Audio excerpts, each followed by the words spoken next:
आपण मानकु समस्तंकु आम पाकशाला चैनल को बहुत बहुत स्वागत। तो आसंतु आज आम बंधाकोबीर एक नुआ रेसिपीटी बनई नेबा। आपण माने तो घरे बंधाकोबी तरकारी बनैथिबे, किंतु आज मु आपण मानकु एक नुआ तरीकारे बंधाकोबी कषा बनैबार शिखेबी। आपण जदि एभली भाबरे घरे थरे बनैबे देखिबे एहार टेस्टी भोजी भली आसीबो और निश्चित स्वाद लागिबो। एथिपाई मु किछि बंधाकोबी सहित आलू नै जाइछि।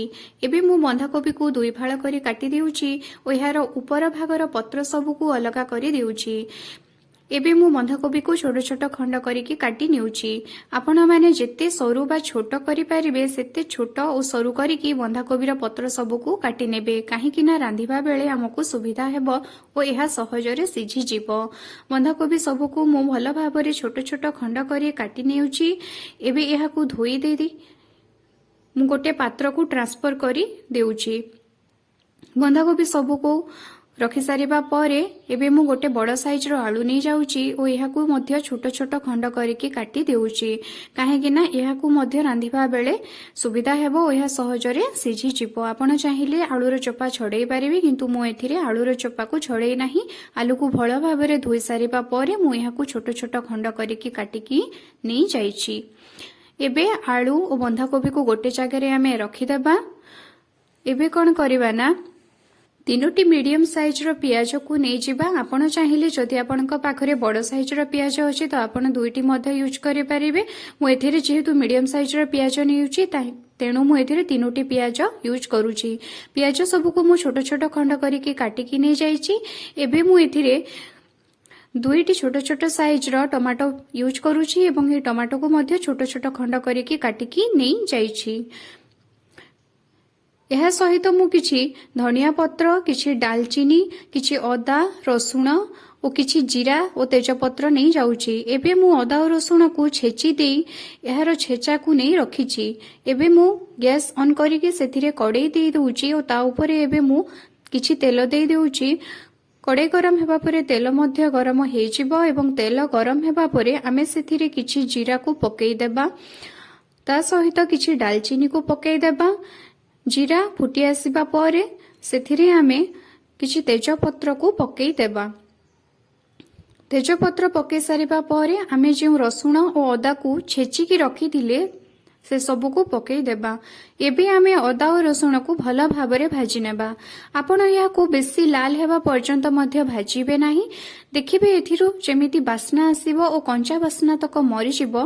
एमिति गोल्डन ब्राउन हेबा परे आपण कोन करिबे ना एहा ऊपरे आमे जो काटिकी रखिथिबा पियाज तक को पकेई देबा। एबे पियाज को मध्य भल भाबरे आमे लाल हेबा पर्यंत भाजी नेबा। पियाज सबु को लाल हेबा पर्यंत भाजी सारिबा परे आमे कोन करिबा ना ता ऊपर एबे जो काटिकी रखिथिबा टमाटो सबु को पकेई देबा और एहा सहित भाजी नेबा।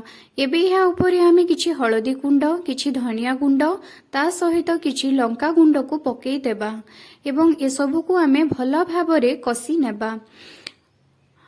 टमाटो को तरली जिबा पर्यंत आपण छाड़िबे। टमाटो, पियाज, रसुण एवं ही मसला गुंड तक सबु एथिरे आमे भल भाबरे कसी देबा। एहा को अत्यधिक भल भाबरे कसीबा पई आपण चाहिले एथिरे किछि पानी देई पारिबे, अर्थात 3 रु 4 चमच पानी देई देबे और एहा को आउ 5 मिनिट पर्यंत भल भाबरे आपण कसी नेबे, जहा द्वारा कि एथिरे यूज होइतिबा पियाज, रसुण, अदा सबु तक भल भाबरे तरली की मसला रे मिसी जिवो। मसला को भल भाबरे आमे कसी सारिबा परे जो काटिकी रखिथिबा बंधाकोबी और आलू को एथिरे पकेई देबा और एही मसला रे आमे भल भाबरे ऊपर तळ करिकी गोळेई नेबा। मसला रे बंधाकोबी आलू को भल भाबरे गोळेई सारिबा परे गैस रो फ्लेम को हाई रे रखिबा। यह को प्रायतः 3 रु 4 मिनिट पर्यंत आमे एमिति हाई रे रखिकी बंधाकोबी और आलू को भल भाबरे भाजी नेबा। धीरे धीरे आपण नोटिस करिवे बंधाकोबी और आलू रो क्वांटिटी धीरे धीरे कम हेबा को लागुची, काहेकि ना बंधाकोबी पानी अंश तक छाड़ी दिउची और यह धीरे धीरे सिझिबा को लागुची। एभली भाबरे आमे 3 रु 4 मिनिट पर्यंत धीरे धीरे कसी सारिबा परे एहार क्वांटिटी कम होई जिवो। एबे आमे एहा ऊपरे गोटे घोडणीटी देई देबा, जेमिति कि भितरर पवन बाहर को आसी पारबो नाही और पूरा चापी हेकी रहिबो। एबे आमे गैस रो फ्लेम को लो करी देबा और 5 रु 7 मिनिट पर्यंत ଆପଣ ଚାହିଁଲେ 10 ମିନିଟ୍ ପର୍ଯ୍ୟନ୍ତ ମଧ୍ୟ ଘୋଡ଼ଣୀଟି ଘୋଡ଼େଇକି ରଖିବେ ଓ ଏ 10 ମିନିଟ୍ ଭିତରେ ଆପଣ ଆଦୌ ଖୋଲିବେ ନାହିଁ, ଯାହାଦ୍ୱାରା କି ବନ୍ଧାକୋବି ଓ ଆଳୁ ଭଲ ଭାବରେ ସିଝି ପାରିବ। 7ରୁ 10 ମିନିଟ୍ ମଧ୍ୟରେ ଆଳୁ ଓ ବନ୍ଧାକୋବି ଭଲ ଭାବରେ ସିଝି ଯାଇଥିବ। ଏବେ ଆମେ ଏହା ଉପରେ ଲୁଣ ଦେଇଦେବା। ମୁଁ ଆଗରୁ ଏଥିରେ ଲୁଣ ଦେଇନଥିଲି, କାହିଁକି ନା ଆଗରୁ ଲୁଣ ଦେଇଦେଲେ ବନ୍ଧାକୋବି ପାଣି ଅଂଶ ତକ ସବୁ ଛାଡ଼ିଦିଏ ଓ ପୁରା ଏହା ତରଳି ଯାଇଥାଏ। କିନ୍ତୁ ପରେ ଲୁଣ ଦେଲେ ବନ୍ଧାକୋବି ଗୁଡ଼ିକ ଖଣ୍ଡ ଖଣ୍ଡ ହୋଇକି ରହିଥାଏ ଓ ଭଲ ଭାବରେ ସିଝିଥାଏ।